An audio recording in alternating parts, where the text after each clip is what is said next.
عليكم ورحمة الله وبركاته. الحمد لله نحمده ونستعينه ونستغفره ونعوذ بالله من شرور أنفسنا وسيئات أعمالنا. من يهده الله فلا مضل له ومن يضلل فلن تجد له وليا مرشدا. وأشهد أن لا إله إلا الله وحده لا شريك له وأشهد أن محمدا عبده ورسوله. اللهم صل وسلم وبارك على حبيب المصطفى نبينا محمد وعلى آله وصحبه وسلم تسليما مزيدا. بعد إخواني وأخواتي أعزكم الله. Bapak Ibu, saudara-saudara sekalian, jamaah salat Isya dan Tarawih Masjid Al-Muslimun yang dimuliakan oleh Allah Subhanahu wa taala. Alhamdulillah, kembali kita bersyukur kepada Allah Subhanahu wa taala atas nikmat yang Allah berikan kepada kita, nikmat iman, nikmat Islam, dan nikmat Allah jadikan kita bisa masuk di dalam bulan Ramadan, menemui bulan Ramadan, bisa beramal di dalam bulan Ramadan, dan kita berharap mudah-mudahan semua amal yang kita lakukan di dalam bulan Ramadan ini, puasa kita, rukuk kita, sujud kita, tilawah kita, semua yang kita lakukan di dalam bulan Ramadan ini akan diterima oleh Allah Subhanahu wa taala, dan kemudian kita keluar daripada bulan Ramadan ini dalam keadaan menjadi hamba-hamba Allah Subhanahu wa taala yang bertakwa kepada Allah. Amin ya rabbal alamin. Ikhwani wa akhwati fid din, azzakumullah. Sebagaimana kita ketahui bahwasanya Ramadan adalah bulan untuk kita ini panen. Artinya panen. Segala sesuatunya daripada amaliyah kita itu panen. Kenapa? Karena dalam bulan ini semua amalan dilipat gandakan pahalanya oleh Allah Subhanahu wa taala. Maka inilah yang disebut sebagai hari di mana kita memanen daripada amal-amal yang kita lakukan.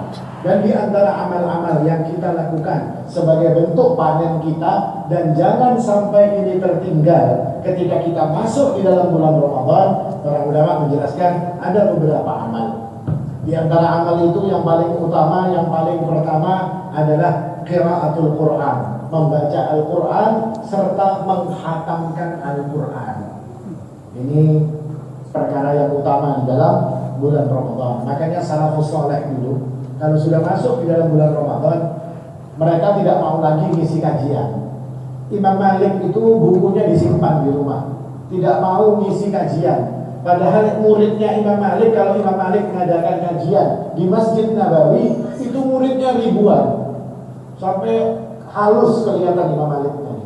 Karena banyaknya murid daripada Imam Malik dari seluruh dunia datang ke tempat majelisnya Imam Malik bin Anas rahimahullah ta'ala. Tapi ketika masuk bulan Ramadan, libur kajian, tidak ada kajian. Ini adalah bulan aku berinteraksi dengan Al-Quran. Syafi'i rahimahullah ta'ala pun juga begitu.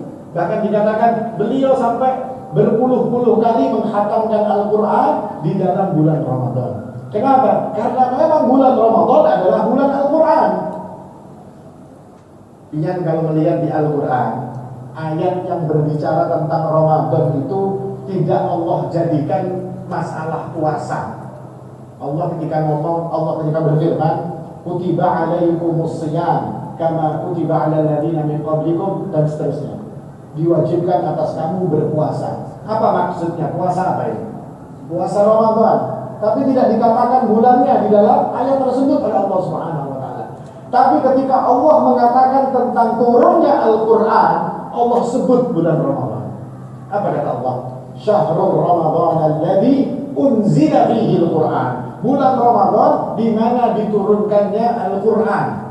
Artinya ada kaitan yang sangat erat antara Ramadan dengan Al-Quran. Inna anzalnahu fi lailatul qadr. Sesungguhnya kami menurunkannya pada malam Lailatul Qadar. Malam Lailatul Qadar di bulan apa ya adanya? Di bulan Ramadan. Allah ceritakan tentang turunnya Al-Quran pada malam Lailatul Qadar, malam terbaik yang ada di dalam bulan Ramadan. Nah, ini hubungan antara Al-Quran dengan Ramadan. Makanya para ulama terdahulu selalu menjadikan Al-Quran ini sebagai bacaan mereka di dalam bulan Ramadan, meminggirkan bacaan-bacaan yang lain. Dan ini merupakan sunnah Nabi SAW. Dalam sebuah riwayat dikatakan, karena Rasulullah SAW ajwadan nas. Nabi itu orang yang paling dermawan. Wa kana ajwadu ma yakunu fi Ramadan. Nabi semakin dermawan ketika masuk bulan Ramadan. hina yalqahu Jibril wa kana yalqahu fi kulli lailatin min Ramadan fayudarrisuhul Qur'an. Malaikat Jibril itu setiap malam datang di bulan Ramadan dan mempelajari atau belajar Al-Quran bersama Rasulullah SAW. Setiap hari datang. Setiap hari Jibril alaihissalam turun hanya untuk apa? Hanya untuk belajar Al-Quran dengan Nabi. Artinya Jibril membacakan Al-Quran kepada Rasulullah Sallallahu Alaihi Wasallam. Artinya belajar Al-Qurannya ini pada waktu bulan Ramadan dan setiap hari malaikat Jibril itu turun. Nah, ini menunjukkan apa? Menunjukkan bahwasannya dekatnya hubungan Ramadan dengan Al-Quran. Nah, sekarang ini kan Rasulullah salafus saleh. Sekarang kita, seberapa dekat kita dengan Al-Quran pada bulan Ramadan? Ada potongan khatam nggak kira-kira? Ya kan? Ada potongan khatam nggak kira-kira? Minimal 1 kali kan? Minimal 1 kali untuk menunjukkan bahwasanya bulan Ramadan adalah bulannya Al-Quran. Saya bulan Rabiul Awal, bulan Muharram, bulan yang lain saya tidak pernah khatam Quran. Tapi khusus untuk bulan Ramadan saya akan berusaha untuk menghatamkan Al-Quran karena bulan ini adalah bulannya Al-Quran.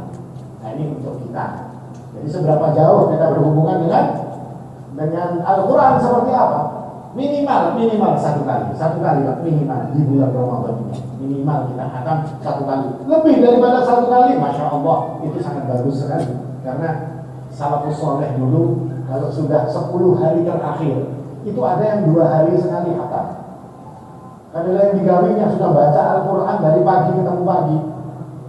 Ya kan? Ini salafus soleh seperti itu. Ada yang 2 kali khatam, ada yang 3 kali khatam ketika masuk 10 hari yang terakhir. Ini amalan pertama, membaca dan menghatamkan Al-Quran. Itu PR buat kita. Artinya seberapa dekat hubungan kita dengan Al-Quran. Kemudian yang kedua, qiyamul lail. Qiyamul lail ini adalah salah satu sholat yang paling utama. Afdhalus sholat ba'dal maktubah sholatul rajul fi jawfil lail. Sholat yang paling baik setelah sholat yang diwajibkan, setelah sholat fardhu, maka sholatnya seseorang di tengah malam. Artinya qiyamul lail. Dan di dalam bulan Ramadan ini ada qiyamul lail yang agak didulukan, namanya tarawih. Karena batasan qiyamul lail itu setelah sholat isya sampai terbitnya fajar, itu qiyamul lail. Dan qiyamul lail ini ditekankan di dalam bulan Ramadan. Rasul mengatakan, "Man qama ramadhana imanan wa ihtisaban, ghufira lahu ma taqaddama min dhanbi." Orang yang menegakkan, siapa saja kata Nabi, yang menghidupkan malam-malam Ramadannya imanan wa ihtisaban, dengan iman, dengan mengharapkan pahala, ghufira lahu ma taqaddama min dhanbi, akan diampuni seluruh dosa-dosanya. Dan qiyamul lail atau tarawih ini tadi yang khusus di dalam bulan Ramadan, maka ini adalah amalan yang sangat istimewa. Ini bahkan dikatakan oleh Sa'id bin Musayyib, orang yang sholat isya berjamaah lalu mengerjakan tarawih lalu sholat subuh berjamaah, maka bisa dipastikan, kata beliau, orang itu dapat Lailatul Qadar. Artinya ini istimewa, sholat yang hanya ada di dalam bulan Ramadan. Maka jangan sampai kita ini ketinggalan dengan sholat itu tadi. Ada repot di luar, ada apa segala macam, diganti nanti Pak di rumah Pak. Yang namanya kita kan mungkin ada repot, ada sempat kita untuk tarawih, buliknya agak malam, ganti tarawihnya di tengah malam itu. Anda datang jam 11, jam 12 malam, ganti tarawih kita.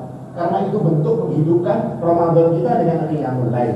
Ini perkara yang istimewa yang hanya ada di dalam bulan Ramadan. Jangan sampai kita ketinggalan. Karena kebanyakan ini waktu awal-awal puasa, softnya sampai keluar-keluar, tembus sampai sana Pak.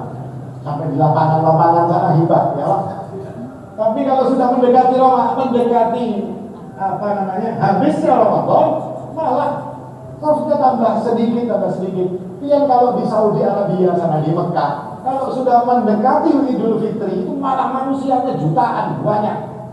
Orang berkumpul lebih banyak karena mereka tahu itulah saat yang paling istimewa. Kita tidak, kita ribut di luar di mana-mana, belanja di sana kemari kita.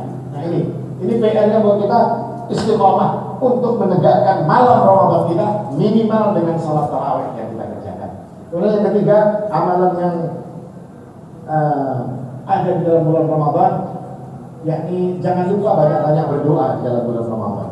Karena bulan Ramadan ini bulan Allah mengabulkan semua permintaan kita. Semua perkara-perkara baik akan dimudahkan oleh Allah Subhanahu wa taala.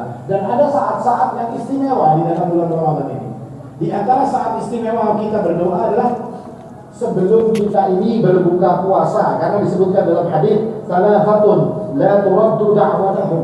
Ada 3 kelompok yang doanya tidak ditolak oleh Allah Subhanahu wa taala. As-sha'im hina yuftir. Seorang yang berpuasa waktu dia berbuka.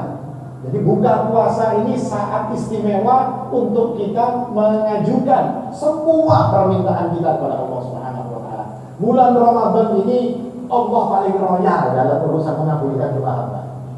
Di bulan Ramadan ini paling royal sudah. Semua apa yang diminta oleh hambanya Allah akan mengabulkannya. Maka ini kita manfaatkan. Dan jangan sampai amalan berupa doa ini, Anda buka puasa yang ribut makanannya, ribut iwaknya, ya kalau jangan ribut doanya. Doanya dulu yang dibaca. Maka ini yang utama, ini amalan-amalan utama yang jangan sampai kita ketinggalan di dalamnya. Karena Allah royalnya pada saat orang berbuka ya di dalam bulan Ramadan ini kan. Nah ini beberapa amal kira-kira yang mungkin jadi pegangan kita dan jangan sampai ini kita tinggalkan, karena kita berharap dengan melakukan amalan-amalan saleh ini tadi Allah Subhanahu wa taala akan mencatat semua kebaikan-kebaikan yang kita lakukan dan menerimanya, dan serta menjadikan diri kita ini keluar daripada bulan Ramadan dalam keadaan orang-orang yang diampuni oleh Allah Subhanahu wa taala. Kira-kira ini yang bisa disampaikan. Aku qouli hadza wal haqqu 'indallah. Subhanallahumma wa bihamdik asyhadu an la ilaha illa anta astaghfiruka wa atubu ilaik. Assalamualaikum warahmatullahi wabarakatuh.